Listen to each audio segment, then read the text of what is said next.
Un immeuble appartenant à plusieurs propriétaires peut être divisé en volumes. La division en volume en immobilier, c'est une technique qui permet de diviser un immeuble en différentes unités indépendantes sans passer par le régime de la copropriété. Chaque volume est défini en 3 dimensions et peut comprendre plusieurs étages. Les parties communes, telles que les escaliers ou encore le hall d'entrée, sont gérées comme des servitudes, avec des droits d'accès pour chaque propriétaire. À l'origine, cette technique elle a été inventée pour gérer le cas où un immeuble comprendrait par exemple des appartements à usage d'habitation et des espaces appartenant au domaine public, donc appartenant à l'État.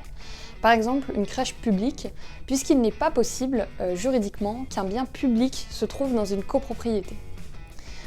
Aujourd'hui, cette technique elle est très utilisée pour des bâtiments complexes, comprenant par exemple des habitations et des commerces.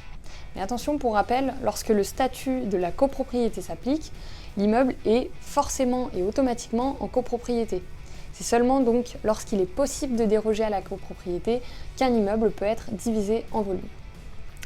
Petite subtilité, notez que dans un volume, il peut y avoir une copropriété.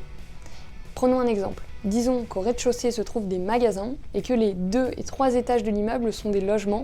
Alors au niveau des 2 et 3 étages, dans ces volumes, il peut y avoir une copropriété. La gestion de ces immeubles se fait généralement par une association syndicale libre. Cette association, elle réunit justement les propriétaires pour débattre et voter sur des sujets relatifs à l'immeuble.